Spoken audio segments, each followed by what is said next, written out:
السلام عليكم ورحمة الله وبركاته. اليوم عندنا شرح جديد. اليوم عندنا شرح برنامج هيرد بروتكتس. هذا البرنامج يساعدكم فحص النظام بأكمله إذا كان به فيروس أو ملفات تروجان أو أي شيء من هالقبيل. طبعا الميزة الحلوة بيه إنه يفحص ب64 برنامج حماية. يعني مثل بدل ما تفحصون ملف واحد فيروس توتال، موقع فيروس توتال، تقدرون تفحصون النظام بأكمله بهذا البرنامج وب64 برنامج حماية. طبعا أكيد يحتاج انترنت. هسه نروح نثبت البرنامج، نيكست، اجري، ونعطيه فينش. طبعا راح يشتغل عندنا هسه البرنامج. هسه يتأكد من اتصال مع الانترنت كونكتنج. نعطيه سكان. هسه ننتظر شوية على ما يفحص النظام كله.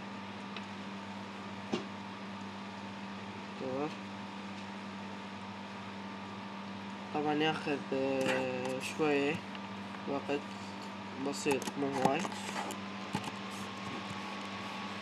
شوية. البرنامج طبعا كلش مميز وحلو، وما صار له هواي يعني من طوره. طبعا رابط تحميل اسفل الفيديو كالعادة.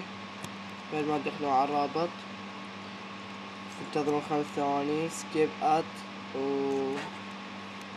ودخلوا على رابط التحميل وتحملونه بشكل عادي. برنامج مثل ما قلت لكم مميز، ويفحص النظام كله. انا راح اوقف الفيديو على ما اكمل. بعد قاعد يفحص حاليا، هم قاعد ننتظر مع شوية. حاليا هسه راح يخلص اخر ثواني مثل ما تشوفون. هاي النتيجة حاليا مال النظام مثل ما تشوفون. Your PC is clean, no malware was found. يقول لي ان الحاسبة نظيفة، ما بيها اي فيروس او ملف ضار. هاي الملفات اللي فحصها 78. ما شفت حاسبة الحداثة نظيفة، متأكد منها.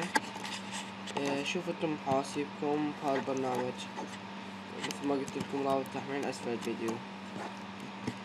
اي برنامج، اي موقع، اي شيء تردون اشرحه لكم، انا موجود وبالخدمة. بس ادعموني، لايك، اشتراك، شير، كومنت للتحفيز. والسلام عليكم.